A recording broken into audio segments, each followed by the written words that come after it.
जय जिनेन्द्र। मैं नेहा जैन जैन पाठशाला में आप सबका स्वागत करती हूँ। आज हम श्रावक के 12 व्रतों में से पहले 5 अणुव्रतों के बारे में जानेंगे। ये साधु जी के महाव्रतों की अपेक्षा थोड़े छोटे होते हैं, इसलिए इन्हें अणुव्रत कहा जाता है। श्रावक के पहले व्रत अहिंसा के बारे में हम पहले ही एक वीडियो में जान चुके हैं, तो आज हम बाकी के 4 व्रतों के बारे में जानेंगे, पर उससे पहले कुछ और बातें भी समझ लेते हैं। नंबर 1, श्रावक के 12 व्रतों में कुछ अतिचार यानी कि दोष होते हैं और कुछ छूट भी होती है। नंबर 2, श्रावक जो भी व्रत लेते हैं उनके भंग होने यानी व्रतों के टूटने की 4 कोटियाँ यानी कि स्टेजेस होती हैं। अतिक्रम, व्यतिक्रम, अतिचार और अनाचार। व्रत भंग का विचार अतिक्रम कहलाता है। किसी व्रत को भंग करने की तैयारी करना यह व्यतिक्रम होता है। व्रत भंग के लिए तैयार होना अतिचार होता है और व्रत को भंग कर देना इसे अनाचार कहते हैं। श्रावक को हमेशा कोशिश करनी चाहिए कि अपने द्वारा लिए हुए व्रत में कोई अतिचार दोष नहीं लगे, पर अतिचार होने पर प्रतिक्रमण में उसकी माफ़ी मांगते हैं। इसके अलावा यदि व्रत भंग हो जाए यानी कि अनाचार हो जाए तो गुरुओं से व्रत भंग का प्रायश्चित भी लिया जाना चाहिए, ताकि वापस से व्रत लेकर कंटिन्यू कर सकें। इसके अलावा कोई सरकारी आदेश के कारण या स्वयं की और परिजनों की जीवन रक्षा करनी पड़े या भूल से कोई व्रत भंग हो जाए यानी कि व्रत भंग करने की भावना नहीं है, उसके बाद भी व्रत टूट जाए या फिर व्रत को तोड़ना पड़े तो उसका श्रावकों को आगार यानी कि छूट होती है। ऐसी स्थिति में भी प्रायश्चित लेकर व्रत को वापस से ले सकते हैं। श्रावक 12 व्रतों को 2 करण 3 योग से या 1 करण 1 योग से या फिर 1 करण 3 योग से इस तरह किसी भी भंग से ले सकता है। करण और योग को हम लास्ट वीडियो में समझ चुके हैं। तो आइए हम दूसरे से लेकर 5वें तक अणुव्रतों को समझते हैं। क्योंकि अहिंसा अणुव्रत को हम पहले ही एक वीडियो में समझ चुके हैं। तो दूसरा अणुव्रत सत्य अणुव्रत होता है। इसमें हमें मोटा झूठ बोलने का त्याग होता है। इस व्रत को 2 करण 3 योग से लिया जाता है।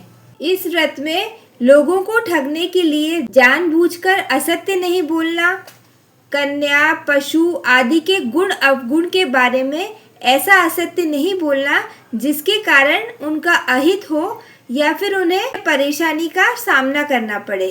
इसी तरह भूमि संबंधी भी किसी प्रकार का असत्य नहीं बोलना चाहिए और साथ ही किसी की गुप्त बातों को प्रकट नहीं करना चाहिए और किसी को गलत राह पर जाने जैसा गलत उपदेश भी नहीं देना चाहिए। धरोहर संबंधी और झूठी साक्षी संबंधी इस तरह स्थूल झूठ को बोलने का त्याग होता है। लेकिन जहाँ किसी व्यक्ति की जान बच रही है उस जगह यदि झूठ बोलना पड़ जाए तो उस जगह श्रावक को झूठ बोलने का आगार होता है। साथ ही व्रत के कुछ अतिचार भी होते हैं, यानी कि व्रत में दोष लग जाते हैं, जिन्हें प्रतिक्रमण में याद करके मन से उनका मिच्छामी दुक्कडम करना चाहिए, यानी कि अपनी गलती को मानकर माफ़ी मांगनी चाहिए।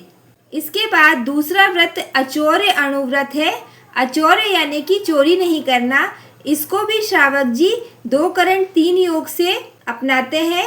इसमें किसी के मकान, दुकान आदि में घुसकर धन दौलत, बहुमूल्य सामान आदि नहीं चुराना चाहिए और ना ही चोरी का माल खरीदना चाहिए और ना ही चोर को चोरी करने में सहायता देना चाहिए। साथ ही मिलावट, धोखाधड़ी, टैक्स की चोरी और जो राज्य व्यवस्था के विरुद्ध कार्य हैं वो सारे कार्य नहीं करना चाहिए। ऐसी चोरी या इस तरह के कार्य जिससे कि जेल हो जाए वे काम भी नहीं करना चाहिए। साथ ही वस्तु के माप तोल में भी कमी नहीं करना चाहिए। इसी तरह मार्ग में पड़ी हुई वस्तु उठा लेना और खुद के पास रख लेना, साथ ही किसी से बिना पूछे उसकी वस्तु लेना, ये सब चोरी के अंतर्गत आता है। लेकिन इसमें अपने परिवारजनों की वस्तुओं को यूज करने की छूट होती है। सामान्यतः हमें ऐसा कार्य नहीं करना चाहिए और यदि कुछ ऐसा कार्य कर दिया है तो उसका भी हमें प्रतिक्रमण में दिल से मिच्छामि दुक्कडम बोलना चाहिए, यानी कि माफ़ी मांगनी चाहिए। इसके बाद चौथा व्रत ब्रह्मचर्य अणुव्रत है।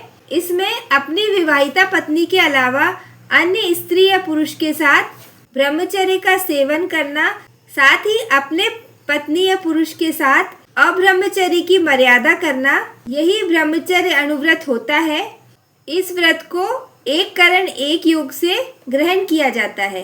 इसके साथ ही अष्टमी, चतुर्दशी आदि पर्व तिथियों पर पूर्ण ब्रह्मचर्य का पालन किया जाता है और धीरे धीरे पूर्ण ब्रह्मचर्य का पालन करने की ओर बढ़ा जाता है। इसमें दिन में तो ब्रह्मचर्य व्रत का पालन किया ही जाता है। ब्रह्मचर्य व्रत के भी अतिचार होते हैं जिनसे हमें बचना चाहिए, और यदि कभी अतिचार लग जाता है तो उसके लिए हमें प्रायश्चित लेना चाहिए। पांचवा और अंतिम अणुव्रत होता है अपरिग्रह व्रत। इसमें परिग्रह की मर्यादा करके बाकी चीज़ों का त्याग किया जाता है।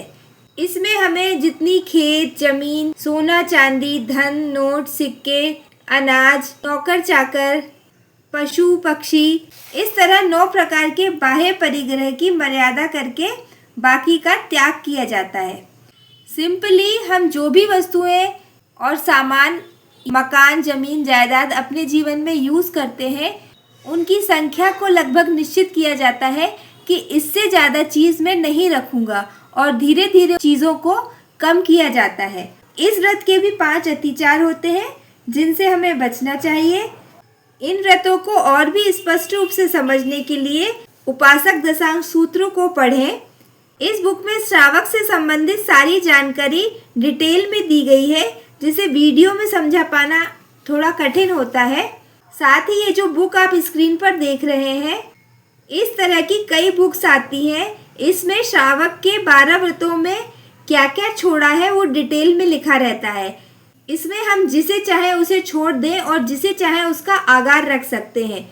एक बार श्रावक व्रत ग्रहण करने के बाद समय समय पर ये जो बुक है इसे बार बार पढ़ते रहना चाहिए, जिससे कि लिए गए व्रतों को हम पुनः पुनः पढ़ेंगे तो हमें सजगता रहेगी कि हमने क्या क्या त्याग किया है। महावीर स्वामी ने साधु साध्वी, श्रावक श्राविका इन 4 तीर्थों की स्थापना की थी, तो एक जैन को इन 4 में से किसी एक श्रेणी में होना ही चाहिए। यदि श्रमण धर्म नहीं ले सकते हैं तो श्रावक के 12 व्रत ग्रहण करके श्रावक या श्राविका की श्रेणी में तो आ ही सकते हैं। ये व्रत मंदिरवासी, स्थानकवासी, यहाँ तक कि दिगंबर और श्वेतांबर सभी परंपराओं में समान रूप से मान्य है।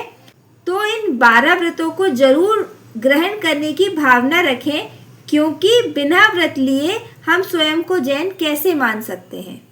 वीडियो इंटरेस्टिंग लगा हो तो प्लीज़ मेरे वीडियो को लाइक, शेयर और चैनल को सब्सक्राइब कीजिएगा, और 12 व्रतों को ग्रहण करने की भावना जरूर बनाइएगा। धन्यवाद। जय जिनेंद्र।